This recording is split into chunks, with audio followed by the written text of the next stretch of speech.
Hello, welcome back to another of my new video. In today's video, I've got something pretty fascinating to show you. My homemade glass-blown glass thermometer. The thermometer itself is completely constructed out of glass. The glass is first blown into a bulb and poured into really thin glass capillary tubes.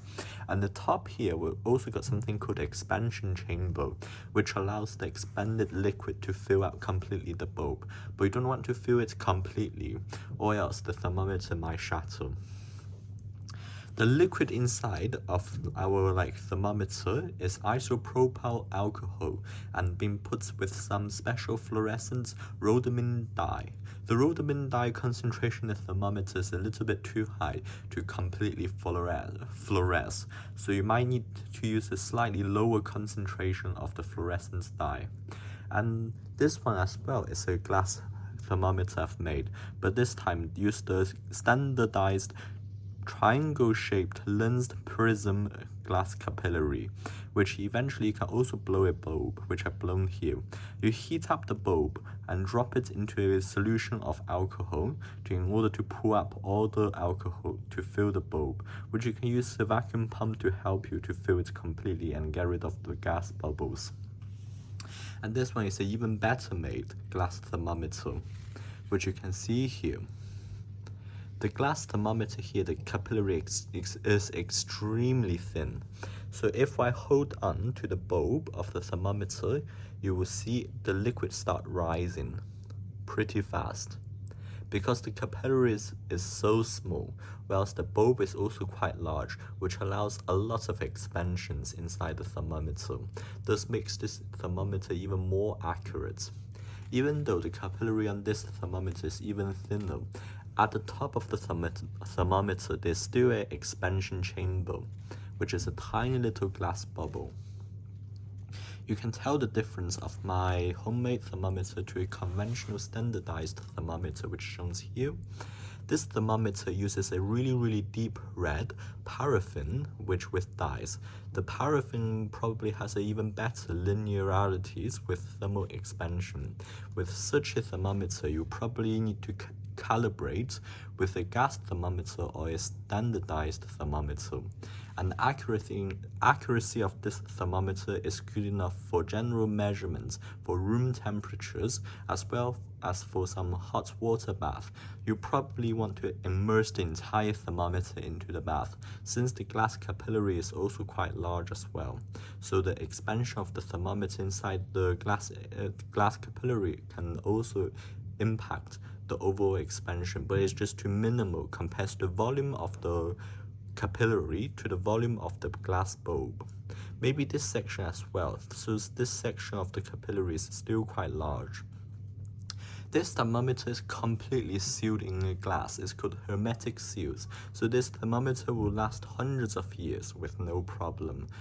Exception if the dye decompose, which it shouldn't do, since it's filled with completely pure alcohol. It's a little bit of dye, so there's no water inside this thing. So we'll be going to the theory section of the thermometers. Now here's the theory section of the homemade thermometer. So here we can see at the base of the thermometer we always have this exact thing called the bulb reservoir. The bulb reservoir contains the large amount of liquid that we are being contained with. For the vintage thermometers, the liquid can be mercury, or the modern days laboratory thermometers are generally filled with paraffin oil, but in my case was filled with isopropanol.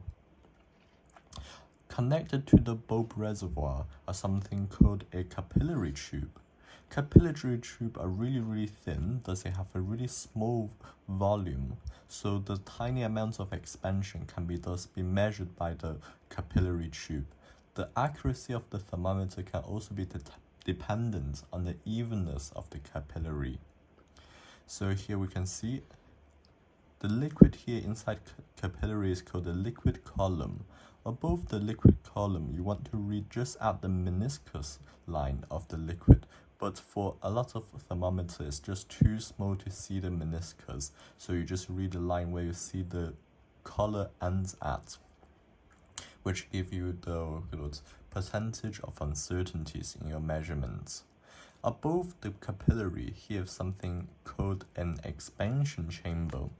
Expansion chamber is something that you can be used to fill the liquid completely up here when first time we're trying to make the thermometer as well. But sometimes you used to like recalibrate, or if sometimes the liquid column got broken up, if you trap some air inside, you generally can heat up the liquid all the way to fill the expansion chamber.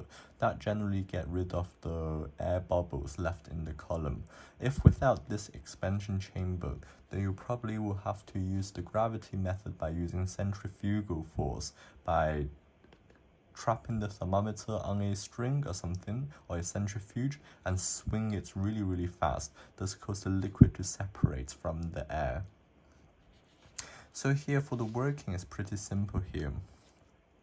Increase the temperature in a material in a liquid causes the increase in the rate of collision, also the average kinetic energy per collision, thus increase the overall particle distance. Thus, the volume of the material or the liquid also expands. Solid expands too, as well as liquid. But some material may exhibit some slightly different properties, which they can shrink if they got heated, but we're not been talking about it in this video. But generally, most material expand when it's heated, or when it cools down, it shrinks. Water is slightly different when it freezes, which it expands. So that's it for this video. Hope you like it.